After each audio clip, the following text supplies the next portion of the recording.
Shalom, selamat pagi teman-teman semuanya. Kita berjumpa kembali di pagi hari ini dalam ibadah kebaktian Kawula Muda yang pertama di tahun 2021 ini. Kita sudah melalui tahun 2020 dan saat ini kita sudah memasuki ke tahun 2021. Banyak yang mengatakan tahun 2020 adalah tahun yang begitu berat, begitu banyak rintangan dan halangan yang harus kita lalui. Namun satu pesan yang ingin saya sampaikan kepada teman-teman semuanya, marilah kita punya rasa bersyukur, kita selalu mensyukuri atas segala yang telah Tuhan berikan pada kita. Makanya kita bisa memasuki tahun 2021 saat ini dengan keadaan sehat, dengan keadaan baik. Itu semua karena kemurahan dan kebaikan Tuhan. Mari kita belajar untuk mensyukuri atas segala apa yang telah diberikan dan diberkati oleh Tuhan. Dan di 2021 ini, saya mengajak kita juga semuanya, ketika kita mengejar resolusi kita, belajarlah untuk memiliki rasa bersyukur. Karena ketika kita memiliki rasa syukur, maka kita akan semakin merasakan berkat-berkat anugerah Tuhan yang begitu banyak yang telah Tuhan berikan pada kita. Dengan rasa bersyukur, kita semakin lagi bisa menikmati segala berkat anugerah Tuhan. Ya, sebentar lagi kita akan memulai ibadah di pagi hari ini. Sebelumnya, saya ingin menyampaikan beberapa warta. Ya, di bawah ini ada nomor rekening OVO ataupun GoPay yang teman-teman bisa gunakan untuk melakukan persembahan secara virtual, ataupun juga teman-teman bisa melakukan transfer ke rekening Bank Permata yang di bawah ini, atau juga teman-teman bisa menggunakan QR Pay yang tertera di samping saya untuk melakukan persembahan dengan menggunakan QR Pay, bisa melalui bank manapun, OVO, GoPay, ataupun melalui e-wallet manapun. Dan juga di bulan Februari ini, awal minggu pertama bulan Februari, kita akan mulai membuka kembali ibadah kebaktian Kawula Muda secara tatap muka. Namun kita juga akan tetap mereview dan menjaga melakukan protokol kesehatan dengan baik dan benar. Oleh karena itu saya juga mengajak teman-teman, mungkin teman-teman sudah pada rindu karena kita juga sudah tidak menjalankan ibadah tatap muka di kebaktian Kawula Muda dari bulan Oktober kemarin, dan bela di bulan Februari ini kita bisa melakukannya dengan baik dan juga sesuai dengan jadwalnya. Mari kita semuanya sama-sama mendukung, kita doakan agar pandemi ini segera berlalu, agar kondisi positif corona ini bisa tidak bertambah lagi, agar nantinya ibadah tatap muka kita juga bisa dijalankan dengan baik. Saya mengajak teman-teman semuanya yang mau hadir, bisa hadir di ibadah tatap muka di minggu pertama di bulan Februari, dan juga live streaming ibadah tetap ada dijalankan tapi di ibadah 2 di jam 10.15. Ya, mungkin ini aja beberapa hal yang mau saya sampaikan. Saya meminta kita semua boleh persiapkan hati kita, persiapkan diri kita. Kita akan memulai ibadah di pagi hari ini dengan rahmat hikmat daripada Tuhan yang kita. Do you know God? Do you know God as what? Who? What does He do for you? Why is He interested in us? Why would He ever have the time of day to listen to my prayer? Who am I compared to God, the creator of the universe, the Alpha and Omega? It's a big thought. For me, God is everything. For me, there were many times in my life where I did not have peace in my life, and seeking the answers to many questions, and of course being born without limbs, I asked God, why did this happen? You know, we always talk to God more on a bad day. We ask God for things, we thank God for things, but do you get to know Him? Do you talk to Him apart from just asking Him for things? Because if I had a friend and I just called Him up when I needed Him, it's not really a friendship. Do you know that He is excited to hear from you?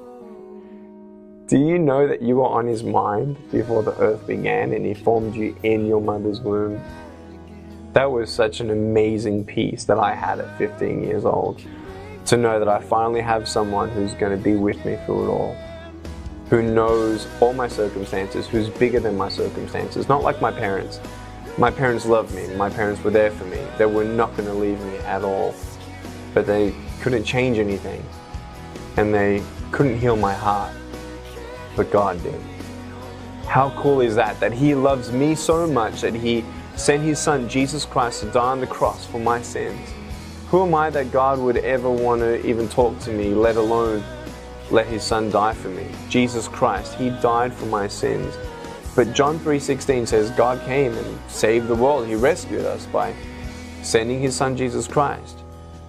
In verse 17 it says Jesus did not come into the world to condemn the world, but to save us. And when the world thinks, Jesus is now the only way, the truth, and life, yeah, it's because he is the only one who died for our sins. He's the only one who claimed that he was God in the flesh. He was the only holy one. He was the only one who faced the devil face to face and won. He was the only one who could raise himself from the dead. And when I believe in God and I receive him as my Lord and get to know him as my friend, that same Spirit of God that raised Jesus Christ from the dead, the Holy Spirit, will raise me up from the dead. How cool is that? I'm not going to die. I may take my last breath here on earth, but I have confidence in him, not only for salvation, but for comfort, for strength. And I can actually talk to him. I might be good to you, but compared to God, who's Nick Vujicic? No one. I might be good compared to some other people, but how good is good and how bad is bad? That's why we bring out the Bible and say, okay, let's not compare ourselves to each other, but let's compare ourselves to God. Well, if we do that, we got a little bit of a problem. If you think that having no arms, no legs is a problem, not knowing God is a bigger problem. And I want you to know that it's not too late. Yeah, tomorrow is not promised, but you have today to say, hey, you know what, God, if you're up there and you have a plan for me, I want to know what that plan is. And the beautiful thing about knowing God is knowing what he said. Knowing what he says about how much he loves me, about how he'll never leave me, about no matter how many times I fail, he still loves me and I'm under construction every day. And Nick fails God, but God's grace is sufficient as long as I hunger and strive to know him more. And it's not this to-do thing, it's a love thing. I love God and God loves me. And as we spend more time with each other, I fall in love with him more and more every day. The most exciting thing that I can ever do today is to know something more about God's love for me and my family. He can give you faith to believe this. If you ask him for faith, he will actually give you faith. Faith is not a gift that's earned. Faith is a gift that's given. He loves you so much. And more than anything today, I want you to know God.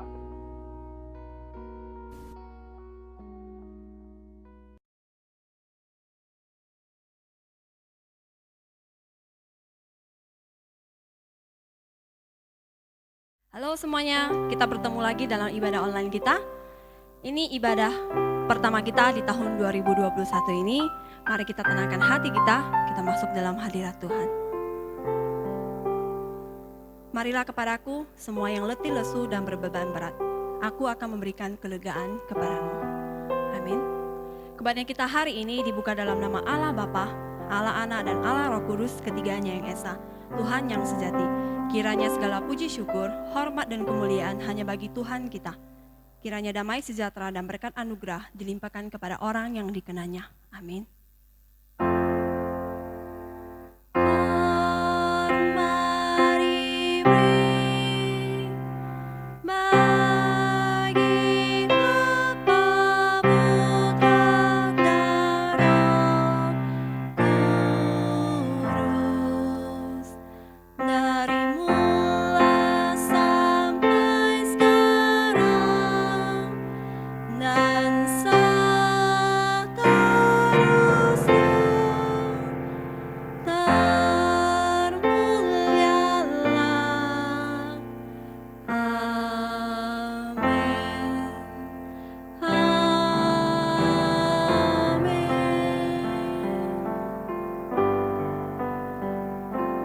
Ketika kita masuk ke tahun 2021 ini, mungkin banyak orang yang masih membawa beban kekecewaan yang ada di tahun 2020.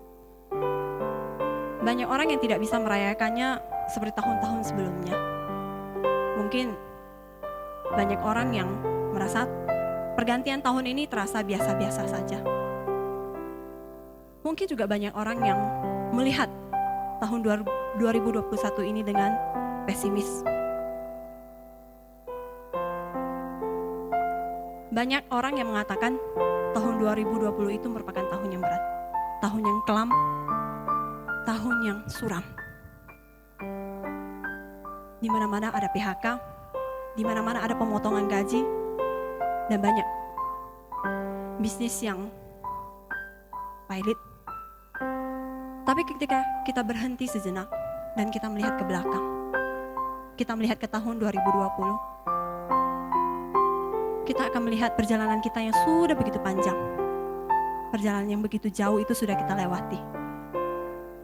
Dan di dalam perjalanan itu kita dapat menemukan jejak-jejak penyertaan Tuhan, jejak-jejak pertolongan Tuhan. Tuhan yang menolong kita melewati tahun yang berat itu adalah Tuhan yang pasti dan Tuhan yang sama yang akan membantu kita melewati tahun 2021 ini. Tidak ada satu orang pun yang dapat memprediksi apa jadinya tahun 2021 ini. Apakah keadaan akan semakin baik atau sama saja atau makin buruk? Tidak ada satupun orang yang berani memastikannya. Tapi satu yang pasti, Bapa kita di surga adalah Tuhan yang memegang hari esok. Adalah Bapa yang akan selalu memberikan harapan baru bagi kita. Dia akan selalu bersama-sama dengan kita melewati setiap musim dalam hidup kita. Pagi ini, mari kita sama-sama katakan, bersamamu ya Bapa, hanya bersamamu kami mampu melewati semuanya itu.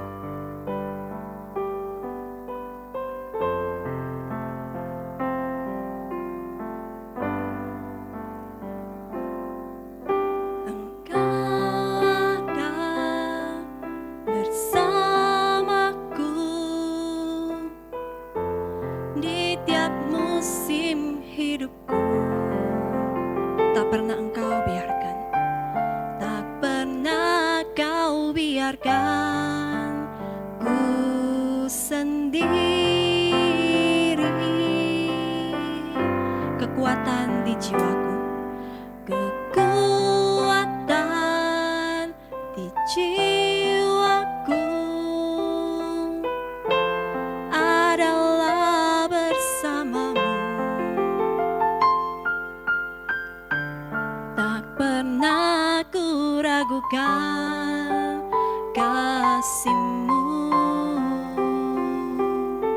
Bersamamu Bapa, bersamamu Bapa, ku lewati semua perkenaan-Mu ya, teguhkan hatiku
dengan hatiku.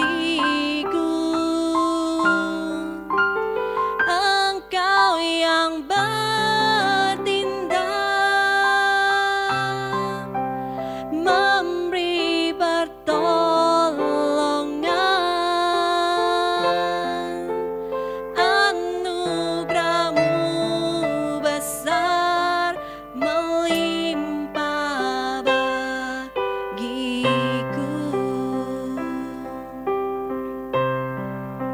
Immanuel, Immanuel, Engkau Allah yang menyertai kami. Kami yakin dan percaya dalam setiap langkah kami, Engkau beserta dengan kami. Katakan Immanuel, Immanuel. Immanuel, Immanuel, Engkau besertaku. Immanuel, Immanuel, Engkau Allah besertaku. Immanuel, Immanuel, Immanuel, Engkau besertaku. Immanuel, Immanuel, Immanuel, Engkau Allah besertaku. Immanuel, Immanuel, Engkau besertaku.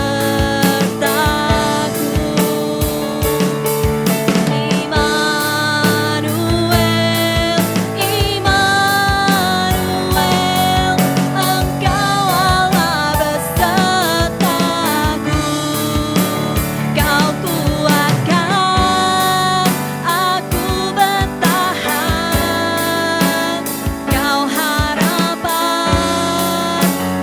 Kau harapan dalam kesesakan. Kau buktikan kesetiaan-Mu Tuhan. Engkau Allah Immanuel. Kau kuatkan aku bertahan, Kau harapan dalam kesesakan. Kau buktikan kesetiaan-Mu Tuhan. Engkau Allah Immanuel. Kau kuatkan aku bertahan, Kau harapan dalam kesesakan. Kau buktikan kesetiaan-Mu Tuhan. Engkau Allah Immanuel.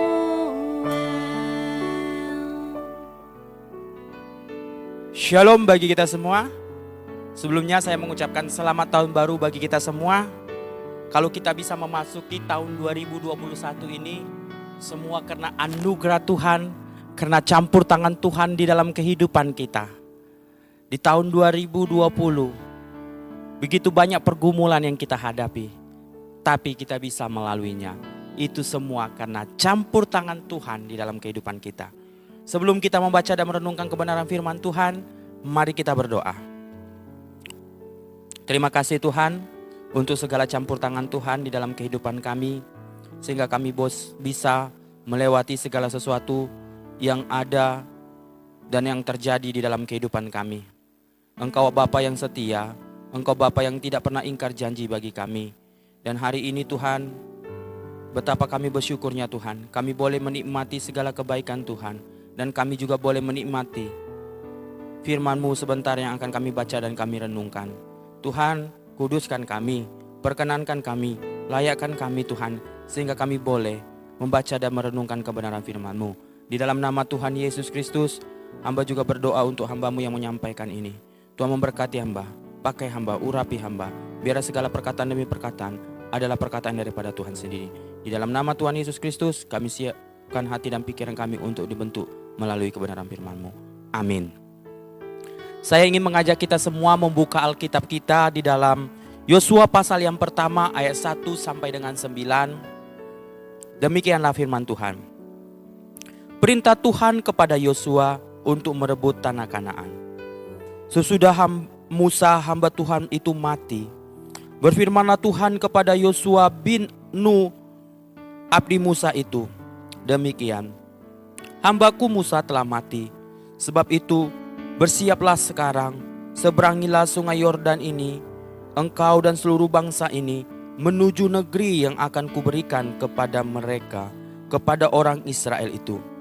Setiap tempat yang akan diinjak oleh telapak kakimu, kuberikan kepada kamu, seperti yang telah kujanjikan kepada Musa. Dari padang gurun dan gunung Libanon yang sebelah sana itu sampai ke sungai besar, yakni sungai Efrat, seluruh tanah orang Het sampai ke laut besar di sebelah matahari terbenam. Semuanya itu akan menjadi daerahmu. Seorang pun tidak akan dapat bertahan menghadapi engkau seumur hidupmu. Seperti aku menyertai Musa, demikianlah aku akan menyertai engkau. Aku tidak akan membiarkan engkau dan tidak akan meninggalkan engkau. Kuatkan dan teguhkanlah hatimu, sebab engkaulah yang akan memimpin bangsa ini memiliki negeri yang kujanjikan dengan bersumpah kepada nenek moyang mereka untuk diberikan kepada mereka. Hanya kuatkan dan teguhkanlah, bertindaklah hati-hati sesuai dengan seluruh hukum yang telah diperintahkan kepadamu oleh hambaku Musa. Janganlah menyimpang ke kanan atau ke kiri, supaya engkau beruntung kemanapun engkau pergi. Janganlah engkau lupa memperkatakan kitab Taurat ini, tetapi renungkanlah itu siang dan malam, supaya engkau bertindak hati-hati sesuai dengan segala yang tertulis di dalamnya. Sebab dengan demikian perjalananmu akan berhasil dan engkau akan beruntung. Bukankah telah kuperintahkan kepadamu, kuatkan dan teguhkanlah hatimu. Jangan kecut dan tawar hati, sebab Tuhan Allah menyertai engkau kemanapun engkau pergi. Ya, berbahagialah kita yang membaca dan merenungkan kebenaran firman Tuhan di dalam kehidupannya sehari-hari. Dan yang paling bahagia ialah melakukan kebenaran firman Tuhan itu di dalam kehidupannya. Dan tema renungan kita bicara tentang menuju kemenangan. Menuju kemenangan. Kalau kita membaca perikop ini, teks ini, bagaimana Tuhan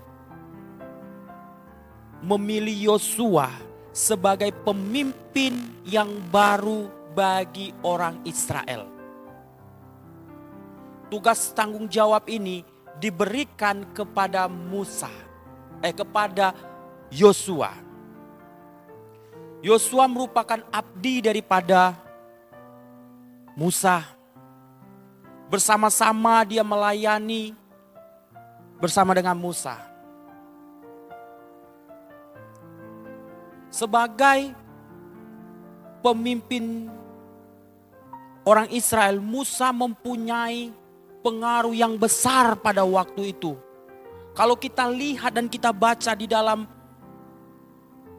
Kejadian Keluaran, bagaimana seorang Nabi Musa di Mesir, dia mengadakan begitu hebatnya mukjizat terjadi. Di padang gurun, Musa juga mengadakan mukjizat di sana. Mukjizat-mukjizat yang dilakukan oleh Musa sangat luar biasa. Walaupun Musa diperhadapkan dengan masyarakat atau orang-orang Israel yang tegar tengkuk, tapi Musa tetap konsisten membawa bangsa Israel keluar dari perbudakan. Dan untuk menggantikan posisi Musa secara kasat mata, mungkin bagi Yosua tak akan mungkin. Sulit.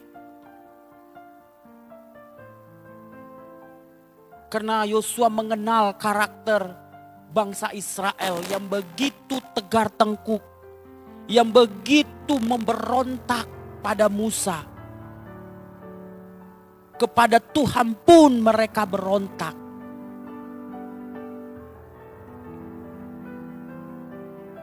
Ada rasa ketakutan, ada rasa kekhawatiran di dalam diri Yosua. Hal itu wajar karena pemimpinnya sebelumnya Musa pengaruhnya luar biasa. Tapi Tuhan sendirilah yang merekomendasi, yang memilih Yosua untuk memimpin bangsa Israel. Yang tadinya hanya seorang abdi, tapi dia naik pangkat, naik jabatan. Lembaran baru dia buka untuk memimpin bangsa Israel. Walaupun ada tantangan, ada pergumulan yang harus dihadapi oleh Yosua, tapi jelas Tuhan akan memberikan suatu kemenangan, suatu hal-hal yang dahsyat terjadi dan dialami oleh kehidupan Yosua waktu dia memimpin. Kalau kita baca dalam keseluruhan kitab Yosua, kemenangan demi kemenangan terjadi dialami oleh Yosua. Kita pun secara kasat mata, secara hitung-hitungan, secara matematika sulit bagi kita melewati masa-masa 2020. Ada begitu banyak pergumulan yang kita hadapi. Mungkin ada orang bergumul dengan pekerjaan. Mungkin kita bergumul dengan pribadi kita. Mungkin kita bergumul dengan pasangan hidup kita. Tohnya kita bisa lewati semua tahun 2020 dan kita memasuki tahun 2021. Dan tahun 2001 lagi. Di depan kita itu misteri. Tidak tahu apa yang akan terjadi di depan kita ini. Di tanggal 3 ini kita boleh lewati 3 hari 2021. Kita tidak tahu apa yang akan terjadi. Tapi walaupun di depan kita misteri, kita tidak tahu apa yang terjadi, tapi Tuhan akan menjamin kita, memberikan suatu kemenangan bagi kita, asalkan kita belajar daripada firman Tuhan ini. Untuk menuju kemenangan seperti hal dilakukan oleh Yosua, seperti firman Tuhan dikumandangkan melalui Yosua. Yang pertama, untuk menuju kemenangan itu bicara tentang harus melekat dengan Tuhan. Kalau kita baca dalam teks ini, bagaimana Tuhan berfirman, katakan renungkanlah firman Tuhan siang dan malam. Tuhan menginginkan kita untuk kita selalu dekat dengan Dia. Kemenangan itu bukan datang daripada manusia, tapi kemenangan itu datangnya hanya dari Allah sendiri. Untuk itulah kita sebagai umatnya harus selalu dekat dengan Dia. Orang yang dekat dengan Tuhan, pasti Tuhan perhitungkan, pasti Tuhan jamin hidupnya. Bukan berarti mengikut Tuhan itu lepas dari masalah. Bukan berarti mengikut Tuhan itu seperti jalan tol lurus saja. Tidak. Walaupun kita menjadi orang percaya, ada masalah, ada tantangan, ada pergumulan di depan kita, tapi orang-orang yang dekat dengan Tuhan, Tuhan jamin, bahkan Tuhan memberikan suatu kemenangan di dalam dirinya. Bahkan dia akan mampu melewati setiap tantangan di depan dirinya. Hal yang sama seperti dia perhadapkan oleh Yosua. Begitu tegar tengkuknya bangsa Israel. Dan datang lagi dari luar, mereka harus berperang melawan orang Amalek. Sudah menanti di depan mereka. Tapi Yosua diingatkan lagi untuk selalu merenungkan firman Tuhan. Kita saja dalam kehidupan sehari-hari, makan berapa kali kita untuk mengisi tenaga? Minimal 2 atau 3 kali kita makan dalam sehari. Supaya kita memperoleh kekuatan. Kalau kita nggak makan mungkin ada kekuatan. Demikian juga dalam kehidupan rohani kita. Kita pun diingatkan oleh Tuhan untuk kita selalu mengisi hidup kita dengan firman Tuhan.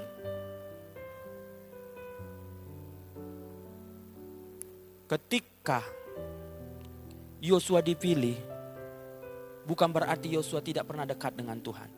Yosua mengikuti teladan daripada Musa. Sehingga apa? Tuhan mengkonfirmasi langsung untuk memilih Yosua.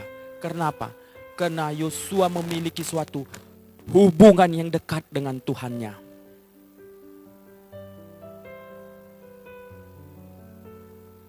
Bahkan kalau kita baca di dalam Yosua pasal yang terakhir, bagaimana Yosua memberikan pilihan kepada orang-orang Israel pada waktu itu, kemana engkau mau beribadah? Kepada orang nenek moyang orang Amalek kah? Atau kepada yang lain kah? Tapi Yosua katakan, aku dan seisi keluargaku, aku tetap beribadah kepada Tuhan. Yosua yakin dan percaya bahwa hanya bersama dengan Tuhan ia mampu melewati setiap persoalan hidupnya. Kalau kita baca juga di Roma 8 ayat 28, Allah turut bekerja bagi orang yang mengasihi. Orang yang mengasihi Tuhan adalah orang yang dekat dengan Tuhan. Orang yang mengasihi Tuhan, yang hidupnya selalu bersekutu dengan Tuhan. Tokoh yang paling sangat terkenal, yang sangat dibangga-banggakan oleh orang Israel sampai saat ini, yaitu Daud. Kenapa bukan Raja Salomo yang dibanggakan? Salomo begitu banyak hikmat.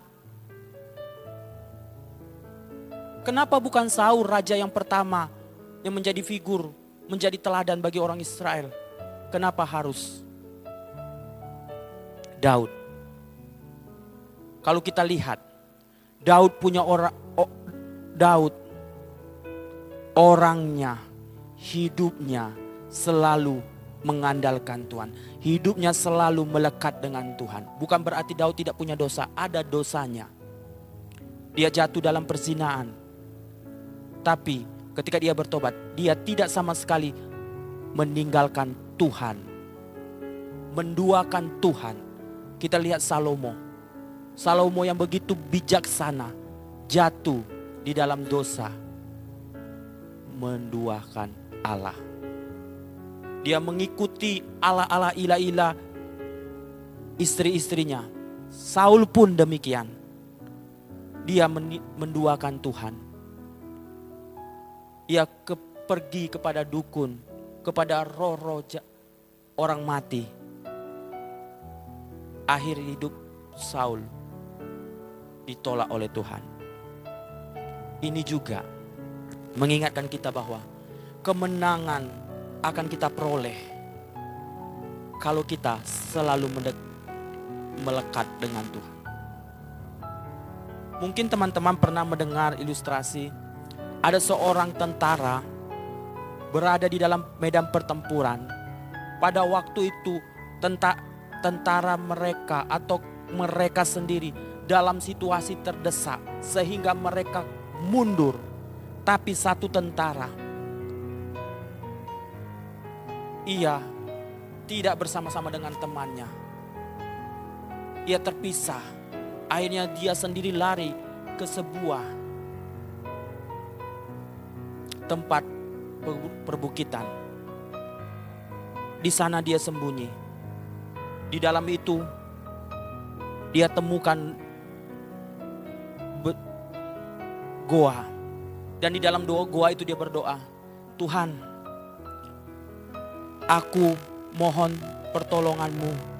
Selamatkan aku Tuhan. Aku janji Tuhan, kalau aku selamat hari ini, maka aku akan mengikuti Engkau. Dan akhirnya datanglah seekor lebah. Seekor laba-laba. Di mana laba-laba ini membuat suatu jaringnya. Jaring laba-laba. Tapi tentara ini berkata, Tuhan, mengapa Engkau tidak menolong aku? Tuhan, mengapa laba-laba Engkau kirim Tuhan? Sedangkan laba-laba ini membuat sarangnya begitu rapuh Tuhan. Mengapa tidak Engkau tutupi dengan batu Tuhan? Tuhan, tolonglah hamba-Mu. Tidak lama kemudian datanglah musuh tersebut. Musuh mencari, dia hanya diam. Dia cari-cari semua, dicari. Lalu satu prajurit musuh katakan, kita sudah mencari kemana-mana saja. Hanya satu lubang yang belum kita cari, kita masuki. Tapi tidak akan mungkin seorang bisa masuk ke sana. Pasti kalau masuk pun sarang laba-laba itu akan hancur. Tapi ini sarang laba-laba itu tidak hancur. Gak akan mungkin dia masuk. Dari situ dia sadar. Dan akhirnya prajurit itu selamat. Yang rapuh dianggap oleh manusia. Tapi apa yang terjadi? Bisa menyelamatkan seorang tentara. Ini juga mengajarkan kita bahwa pertolongan Tuhan tepat pada orang-orang yang berseru kepada Dia. Pertolongan Tuhan akan Tuhan sediakan bagi orang yang melekat dengan Dia. Saya selalu ingatkan bagi kita semua, di dalam Mazmur pasal 1 ayat 1 sampai 6 begitu jelas kehidupan orang yang hidup dalam persekutuan dengan Tuhan, kemanapun dia berada, kemanapun dia ditempatkan, berkat itu mengikuti dia. Betapa pentingnya dalam hidup kita untuk kita selalu bersekutu dengan Tuhan, untuk kita selalu melekat dengan Tuhan. Pohon atau ranting gak akan bisa menghasilkan buah kalau dia tidak melekat dengan pohonnya. Hidupmu, hidup saya tidak akan meraih kemenangan kalau kita tidak dekat dengan sumber berkat itu, sumber kemenangan itu. Oleh sebab itu kita selalu melekat dengan Tuhan. Dan tokoh juga yang sangat terkenal, Daud. Setiap dia berperang, ia tidak mengandalkan kepintaran dia, ia tidak mengandalkan kekuatan dia tidak mengandalkan pengalaman di hidupnya. Tapi Daud selalu bertanya kepada Tuhan ketika dia mau berperang. Kita pun juga untuk menjalani hari-hari kita, bertanyalah kepada Tuhan, berdoalah selalu kepada Tuhan. Itu yang Tuhan inginkan dalam kehidupan kita. Memang di tanggal 4 itu misteri, tanggal 5 misteri. 332 lagi semuanya misteri. Kita tidak tahu apa yang terjadi. Tapi orang yang melekat dengan Tuhan, Tuhan menjamin hidupnya. Yang kedua, kita akan menuju kemenangan itu jika kita selalu siap. Dikatakan di ayat kedua, hambaku Musa telah mati, sebab itu bersiaplah sekarang. Tuhan menginginkan kita untuk selalu siap. apapun yang akan terjadi di dalam kehidupan kita, Tuhan menginginkan kita untuk selalu siap. Kita ini ibarat tentara. Tentara itu tidak pernah lengah. Ia selalu mempersiapkan dirinya. Suatu waktu nanti ada musuh menyerang, mereka selalu siap. Kehidupan kita juga demikian. Kita harus siap. Orang yang siap adalah orang yang selalu optimis dalam hidupnya. Bukan berarti orang yang siap tidak punya pergumulan, tidak ada rasa takut. Ada. Contohnya saja kita jelas Yosua. Ada kekhawatiran, ada ketakutan, ada tawar hati dalam dirinya. Tapi Tuhan mengingatkan, bersiaplah untuk selalu siap untuk menjadi pemimpin orang Israel. Kita pun juga harus selalu siap dalam hidup ini. Jangan kita menjadi orang yang gampang bersungut-sungut dalam hidup ini. Ketika masalah kecil saja terjadi, kita sudah menyalahkan Tuhan. Kita selalu bersungut-sungut di hadapan Tuhan.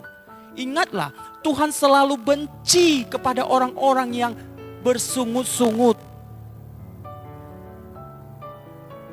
Bahkan ketika bangsa Israel bersungut-sungut, bagaimana Tuhan mencurahkan hujan api karena kesungut-sungutan mereka. Ini menunjukkan bahwa Tuhan tidak mau kepada orang-orang yang bersungut-sungut. Tapi Tuhan senang kepada orang yang selalu siap dalam hidupnya.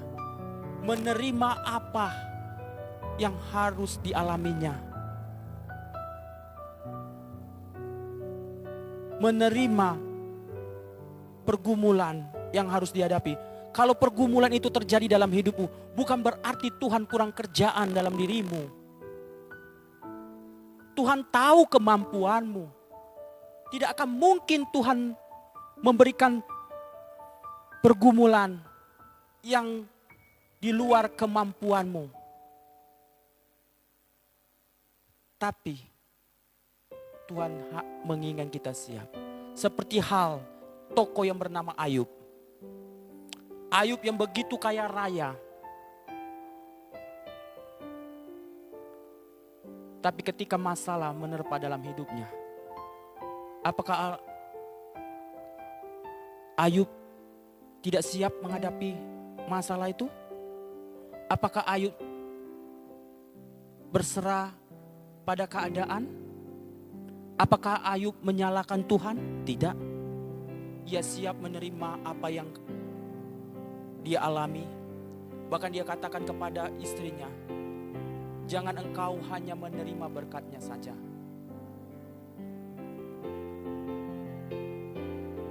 Bagaimana Ayub menerima keadaannya. Ia siap menghadapi setiap tantangan di depan hidup kita. Kita pun juga dalam diri kita, kita harus selalu bersiap. Orang yang siap adalah orang yang benar-benar taat pada pimpinan Tuhan, pada kehendak Tuhan. Yosua diingatkan untuk selalu siap dalam hidupnya. Akhirnya ketika Yosua meresponi panggilan Tuhan, meresponi apa yang Tuhan katakan, ia siap menjadi pemimpin. Akhirnya apa? Tuhan berkati dalam kehidupannya. Kita pun juga harus selalu siap apapun yang akan terjadi di dalam kehidupan kita. Yang penting, jangan pernah kita bersungut-sungut, jangan pernah kita menyalahkan Tuhan, jangan pernah kita lari daripada keadaan ataupun dari masalah. Tapi hadapilah setiap pergumulan, setiap masalah yang di depan kita, karena Tuhan ada bersamamu. Yang ketiga, kita akan menuju kemenangan kalau kita itu berpegang pada janji Tuhan. Bagaimana Tuhan berjanji kepada Yosua untuk selalu bersama dengan dia, untuk selalu memimpin dia. Bahkan dia akan menolong Yosua di dalam setiap peperangan. Bahkan ketika engkau memijakkan telapak kakimu kemana engkau letakkan, maka tanah itu akan menjadi milikmu. Itu suatu janji kepada Yosua. Akhirnya janji yang diberikan Tuhan kepada Yosua tergenapi. Ketika Yosua berperang di pasal-pasal selanjutnya, tidak ada satupun dia mengalami kekalahan. selalu mengalami kemenangan kalau dia hidup benar.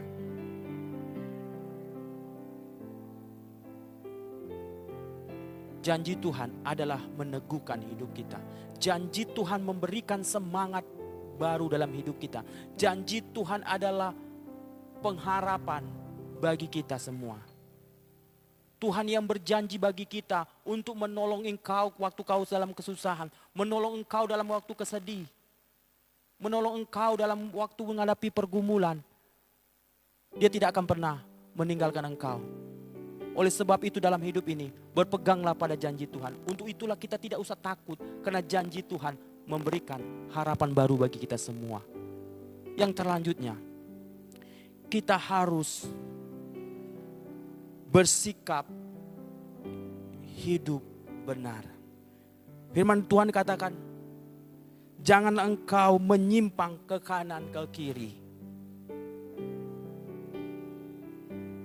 Bagaimana kalau kita sering melihat pesawat di atas, seolah-olahnya pesawat itu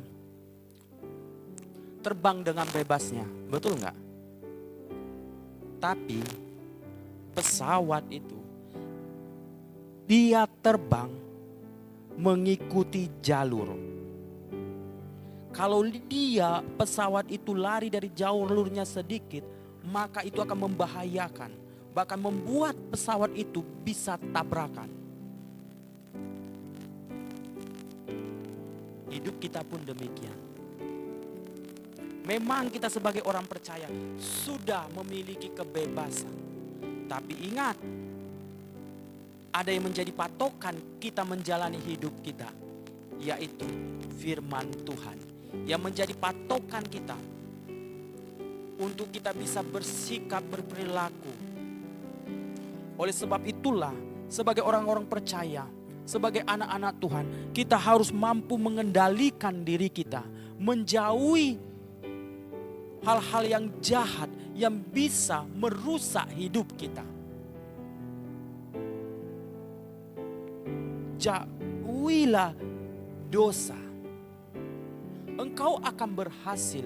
Firman Tuhan katakan, kalau engkau menjauhi hal-hal dosa, kemenangan itu akan kita terima kalau kita tidak kompromi dengan dosa. Firman Tuhan dengan jelas mengingatkan Yosua untuk menjalani ke depannya, untuk tidak kompromi dengan dosa.